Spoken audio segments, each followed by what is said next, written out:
The morning light was soft and golden, slipping through the sheer curtains of Claire's small suburban bedroom.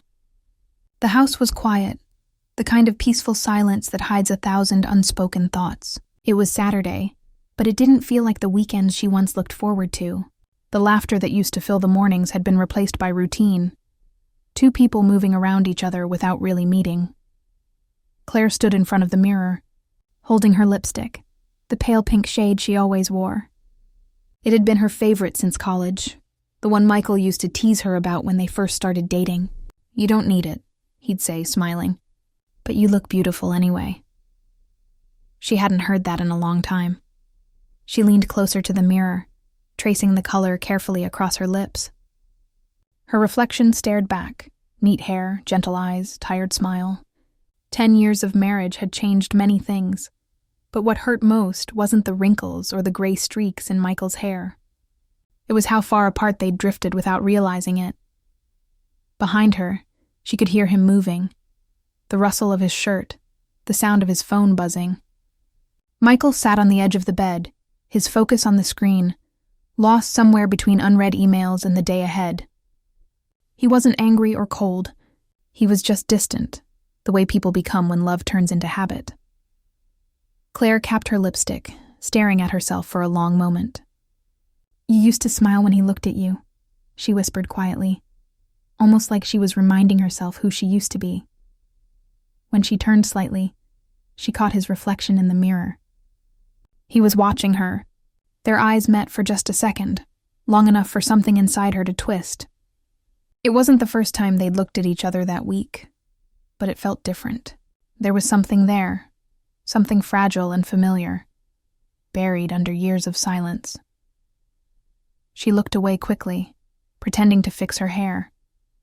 But before she could move, Michael stood up and walked toward her. She could feel him behind her, the warmth of his presence, the faint smell of his cologne. Her heart beat faster, though she didn't know why. Then, without a word, he reached out and gently pulled her close. The lipstick slipped from her hand and rolled onto the dresser, but neither of them moved to pick it up. The gesture was simple, quiet, yet it held 1,000 emotions neither had dared to say out loud. Claire froze for a moment, caught between surprise and a deep ache that had been building for years. His arms wrapped around her slowly, like he wasn't sure if she would pull away. But she didn't. She stood still, her eyes fixed on their reflection in the mirror. Two people who had once promised forever, now holding on to a silence that suddenly felt too heavy. It wasn't passion or desperation that filled the air. It was something softer, sadder, a longing for the time when love was effortless. Michael's voice broke the quiet. "You still wear that color," he said, almost to himself. Claire blinked, her throat tightening. "It's my favorite." He nodded slightly, his chin brushing her shoulder. "It always was." Those small words hit her harder than she expected. For months they had lived side by side like two strangers, polite, careful, pretending things were fine. But in that moment, the distance between them began to shrink, one heartbeat at a time. She turned around slowly, facing him fully. His eyes looked tired but warm, the way they used to when he'd come home late and whisper that he missed her. For a second, neither spoke. The room felt suspended in time, just the two of them, the faint hum of morning light, and the sound of their breathing. Claire wanted to say something, maybe an apology, maybe a confession. But instead she whispered, "I thought we forgot how to do this."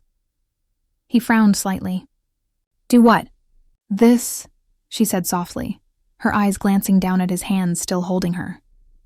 "Being close," Michael's gaze softened. "Maybe we didn't forget. Maybe we just stopped trying." Her chest tightened at his honesty.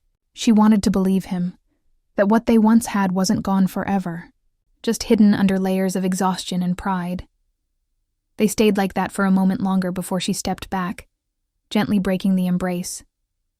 "We should have breakfast," she said quickly, needing to breathe again. "Yeah," he replied, his voice quiet. "I'll make coffee." As he walked away, Claire picked up her lipstick from the dresser. She held it in her palm, running her thumb across the smooth case. Her heart was racing, not from excitement, but from something deeper, fear mixed with hope. She wasn't sure what had just happened, only that it mattered. When she finally went downstairs, the smell of coffee filled the air. Michael stood by the counter, pouring 2 cups, just like he used to. It was ordinary, yet it felt new, as if they were both trying to remember the rhythm of something they had lost. She took her cup and sat across from him. The silence between them was still there, but it wasn't empty anymore. It was full of everything they hadn't said, years of distance, quiet longing, and the unspoken desire to find their way back. As she looked at him, she realized how much she'd missed this. The sound of his voice, the shape of his smile, even the simple way he handed her the sugar first, because he knew she liked it that way. Michael glanced up from his coffee and met her eyes. "You look nice today," he said simply. It wasn't much, but it was enough to make her heart flutter, the way it hadn't in years. "Thank you," she whispered, her voice soft. They didn't talk about what had happened earlier. They didn't need to. It was there, in the air, in the quiet glances, in the way his hand brushed hers when he passed the cream. For the first time in a long while, Claire felt something shift. Maybe it wasn't a fix, maybe it wasn't forgiveness, but it was the beginning of something. After breakfast, she went back upstairs and stood once more in front of the mirror. The lipstick lay beside her reflection. She smiled faintly, touching her lips with her fingertips. Something had changed that morning. Not everything, just enough. Downstairs, she heard Michael humming softly, a tune she hadn't heard him sing in years. She didn't know where this new warmth between them would lead, but for the first time in a long time, she wanted to find out. As she looked at herself one last time, she whispered, "Maybe this is how we start again." And when she turned to leave, the morning light followed her, soft, forgiving, full of quiet promise.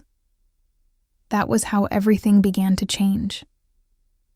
The next morning began like any other, but the air between Claire and Michael felt different. The usual silence wasn't heavy anymore. It felt uncertain, like both of them were waiting for the other to speak first. The memory of his sudden embrace the day before still lingered in Claire's chest. She had replayed it all night.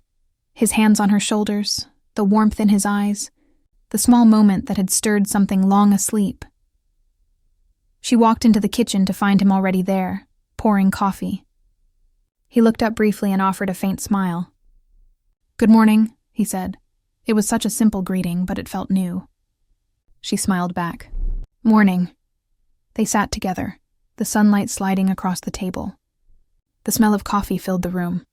For the first time in months, Claire noticed how his hair had turned a little grayer at the sides, and how he still stirred his coffee exactly 3 times before taking a sip. Some things never changed, even when everything else did. After a quiet minute, Michael glanced at her and said, "You still wear that lipstick?" She blinked, surprised that he'd noticed. "You remember it?" "Of course," he said with a faint smile. "You wore it the day I met you. You were standing by that cafe window, pretending to read a menu you'd already memorized." Claire laughed softly. "You remember that?" "I remember everything," he said simply. That quiet honesty made her heart ache. It reminded her of all the small things they had once shared. Inside jokes, spontaneous road trips, late-night talks that lasted until sunrise. Somewhere along the way, those things had slipped through their fingers. Work, bills, exhaustion, life. They'd let the noise drown the simplicity that once made them happy. After breakfast, Claire washed the dishes while Michael read the paper. The sound of running water filled the kitchen, and for a moment, everything felt ordinary again. But as she wiped her hands on a towel, she caught her reflection in the small kitchen window. Tired eyes, a faint smile, and a question she couldn't shake. How did we get here? Later that day, while folding laundry, she found one of Michael's old shirts, the one she used to steal and sleep in when he traveled for work. She held it for a long time, remembering the nights she would wait for his late calls, the way he'd say, "Miss you already." Those memories used to make her feel safe. Now they just felt far away. That evening, she decided to take a walk. When she came back, the house was quiet. Michael was in his office, staring at his laptop, the blue light reflecting in his glasses. She leaned against the doorframe and said softly, "Do you ever feel like we became different people?" He looked up, surprised. "What do you mean?" "I mean," she paused, searching for the right words. "We used to talk about everything, our dreams, stupid little things. Now it feels like we just exist next to each other." Michael took off his glasses and rubbed his eyes. "Yeah," he admitted. "Sometimes I think we both got too busy surviving to keep remembering what made us happy." His honesty hit her harder than she expected. For so long, she had thought she was the only one who felt that distance. Hearing him say it out loud was both painful and comforting. She walked into the room and sat on the edge of his desk. "Do you ever miss us? The way we were?" He looked at her for a long moment before answering. Every day, something in her chest loosened. The silence that followed wasn't awkward. It was raw, filled with unspoken truths that had been waiting for the right moment. That night, they didn't fix anything. They didn't make grand promises or declarations, but they stayed up late, sitting together on the couch, talking quietly about the old days. They laughed about the first apartment they rented, how small it was, how the heater never worked, how they used to eat instant noodles on the floor.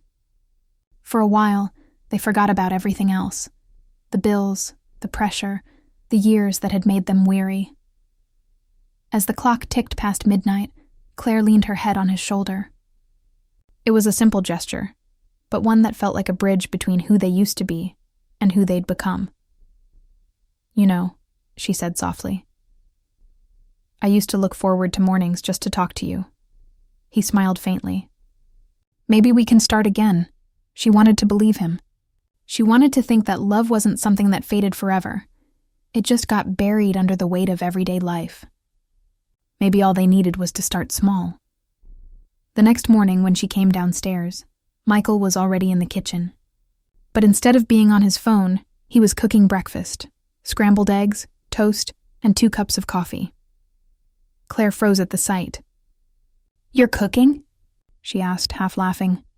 He shrugged, grinning. "I figured I should earn some points before you change your mind about me."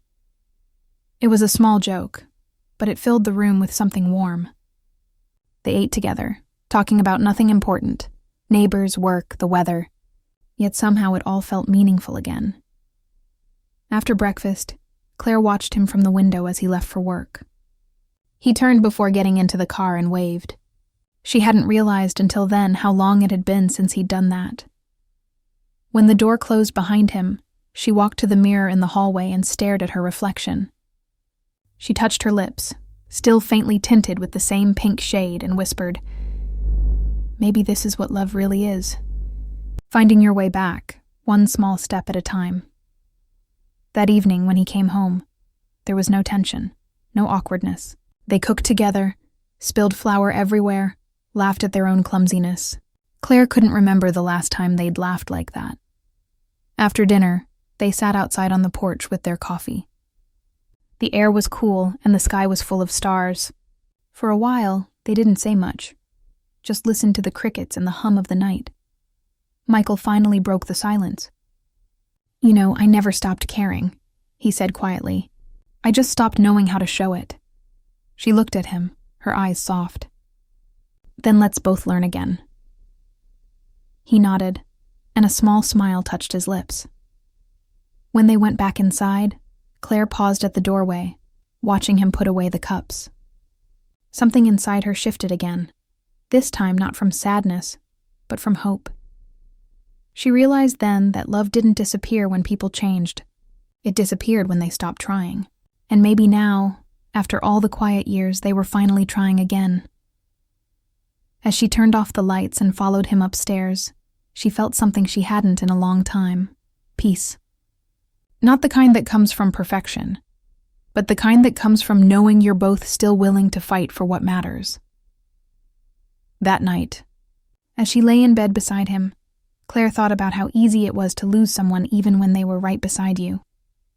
But now she knew that finding them again didn't take grand gestures or long speeches. It started with something as small as a morning coffee, a gentle word, a shared silence, and maybe, just maybe, that was enough to bring them back to each other.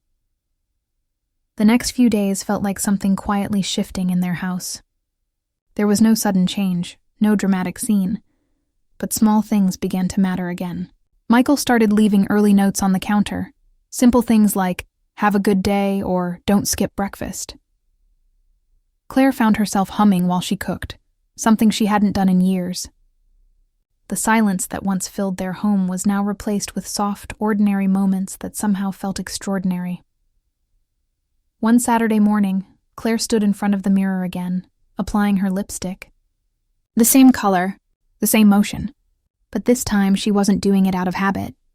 She wanted to feel alive. Michael watched her from the doorway, leaning against the frame, his expression quiet but full of something she hadn't seen in a long time. Tenderness. "You still take your time with that," he said. Smiling faintly, she looked at him through the mirror. "Old habits," she replied with a shrug. He stepped closer, not saying anything at first. Claire felt his presence before he even touched her. It wasn't the same as that unexpected pull days ago.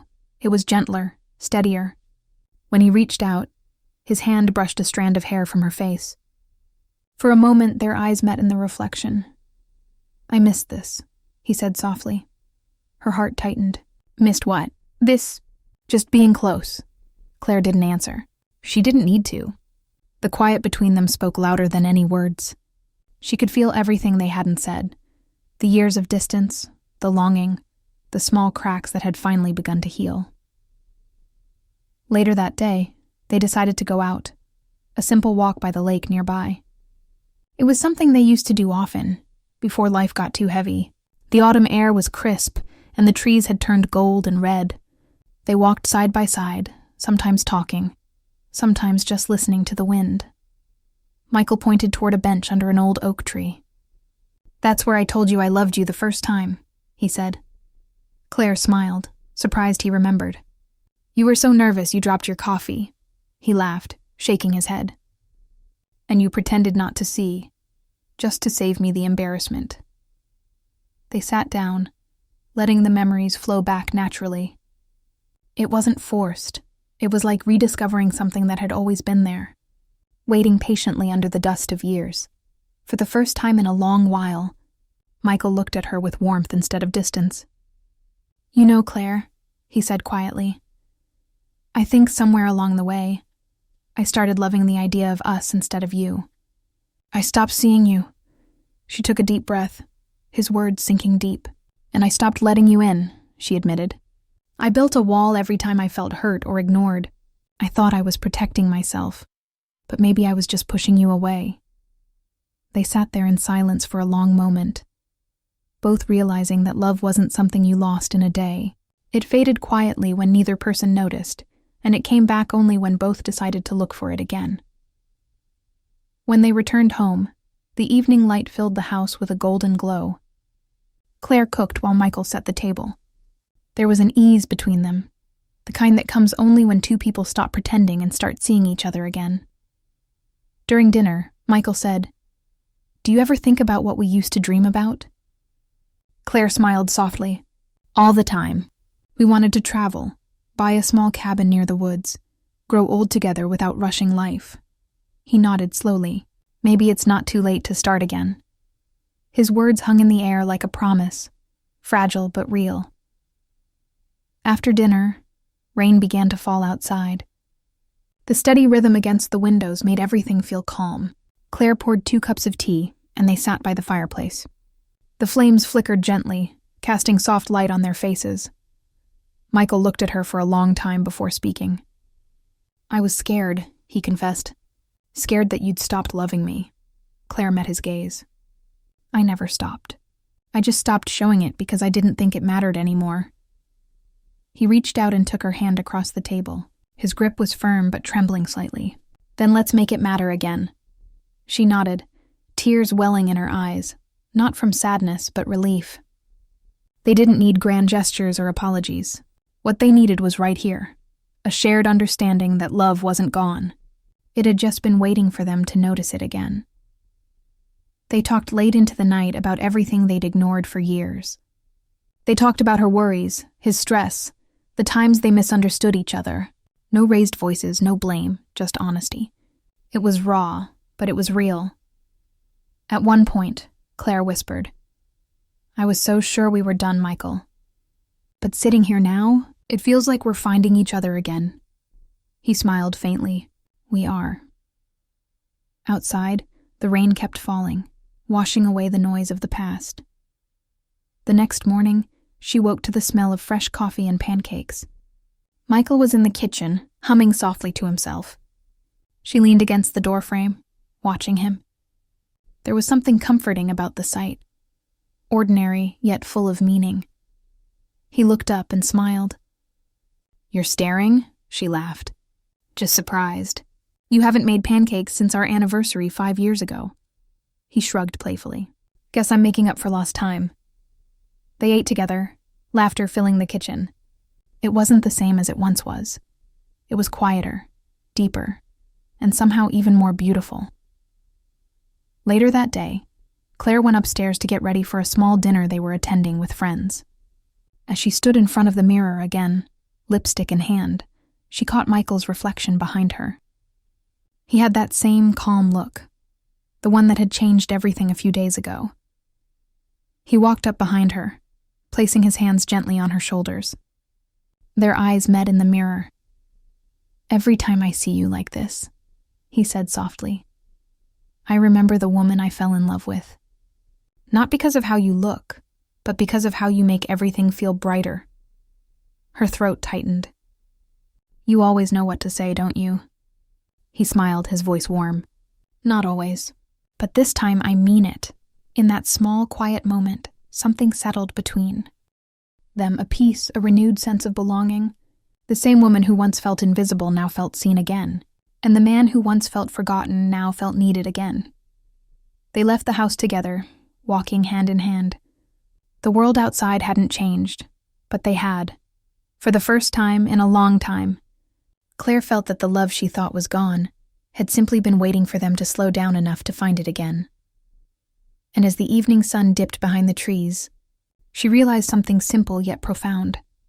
Sometimes love doesn't come from new beginnings. It comes from remembering the reasons you never gave up. The days that followed felt different, quieter, warmer, and full of small gestures that spoke louder than words ever could. For the first time in years, their home didn't feel like a place they simply lived in. It felt alive again. Claire found herself smiling at little things. Michael leaving her favorite mug out in the morning, the way he'd hum while doing dishes, the way their laughter filled spaces that used to echo with silence. One morning, the world outside was soft with fog. Claire stood in front of the mirror again, that familiar lipstick in her hand. It had become almost symbolic now, a reminder of how everything started to change. She smiled faintly, tracing the color across her lips. She was about to head downstairs when she saw Michael's reflection behind her once again. He leaned against the doorframe, watching her with a calm smile. "You know," he said softly, "every time you put that lipstick on, I remember the first time I saw you. You were standing outside a bookstore trying to look confident but biting your lip every 2 seconds." Claire laughed, her heart warming. "You remember everything, don't you?" He stepped closer, his voice gentle. "Some things are impossible to forget." There was a pause, one of those tender silences that carried meaning.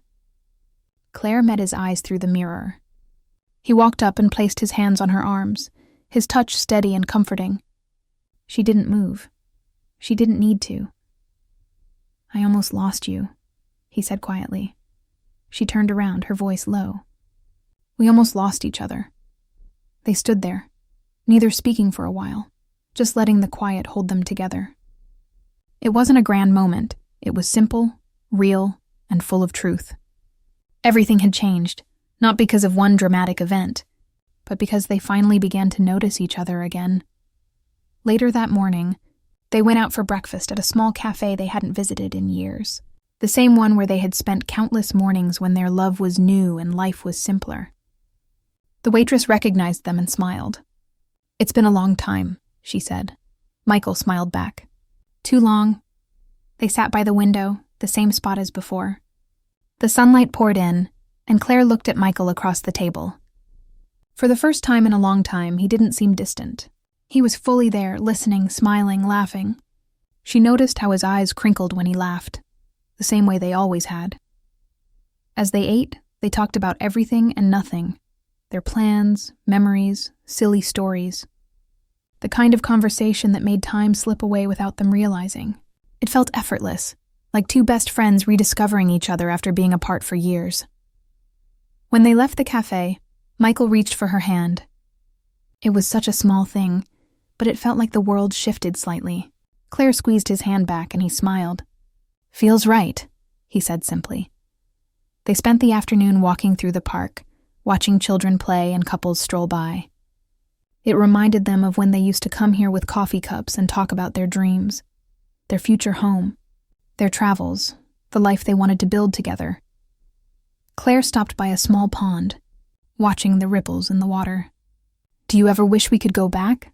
she asked. Michael shook his head. "No, I think I'd rather move forward. But this time, I'd like to take my time." She smiled softly. "I'd like that too." The way he looked at her then. It wasn't the same as when they first fell in love. It was deeper, steadier, filled with gratitude and a quiet kind of awe. It was the look of someone who had lost something precious and finally found it again. When they returned home, the sky had turned golden. The evening light spilled through the windows, painting everything in soft shades of amber. Claire started preparing dinner while Michael opened a bottle of wine. The air smelled like rosemary and garlic, and the sound of soft music played from the old radio in the kitchen. As they cooked together, she glanced at him and smiled. "You know," she said, "I used to think love had to be perfect, like those stories where everything just fits." He chuckled. "And now I think love just has to be real," she said. "Messy, sometimes quiet, but still there, still trying." He nodded, his voice warm. "Then we've got the real kind." They ate dinner by candlelight, not because it was planned, but because the power flickered out just as they sat down. They laughed, lighting a few candles from the drawer, the soft glow wrapping around them like an old memory. After dinner, they sat on the couch together, wrapped in a blanket, listening to the rain that had begun to fall outside. The house was peaceful, the kind of peace that comes only after a storm. Claire leaned her head on Michael's shoulder. "You know," she whispered, "I was scared too. Scared that we'd turned into strangers." He kissed the top of her head gently. "Maybe we did for a while, but strangers can fall in love again." Her eyes softened. "You think that's what we're doing?" He smiled. "I think that's exactly what we're doing." The rain continued, steady and rhythmic, like a quiet promise. They didn't need words after that. Just being close was enough. When the storm finally cleared, Michael got up and brought over an old photo album from the shelf. They flipped through the pages, wedding photos, vacations, birthdays. Each picture told a story, and each story reminded them of how much they had already lived together. At one picture of their younger selves laughing by the beach, Claire smiled. "We look so happy." "We were," he said, "and we still are." She looked at him, really looked at him, and realized that happiness hadn't left. It had just changed shape. It wasn't loud or constant anymore. It was quiet, patient, and steady, the kind that stays. As the night grew late, they turned off the lights and stood by the window. The moonlight spilled across the floor, and everything felt calm. Michael wrapped an arm around her shoulders. "You know," he said softly, "that morning when I pulled you close, I didn't plan it, I just couldn't let another moment pass pretending I didn't care." Claire smiled, tears forming but not falling. "I'm glad you didn't." He brushed a tear from her cheek and whispered, "Everything changed that morning, didn't it?" She nodded, her voice full of warmth. "Yes, everything did." They stood there for a while, holding each other as the night stretched quietly around them. There were no promises, no need for perfect words, just two people who had finally remembered how to love each other again. And as the first light of dawn crept through the window, Claire realized something simple yet profound. Love doesn't disappear when life gets hard. It waits, quietly, for you to look up again. She glanced at Michael, smiling softly. "Tomorrow morning," she said, "coffee's on me." He chuckled, pulling her close. "Only if you wear that lipstick again," she laughed, resting her head against his chest. Deal. The world outside began to glow with morning light, and for the first time in a long time, everything truly felt right again. Because sometimes, everything changes not when you fall in love, but when you choose to love again.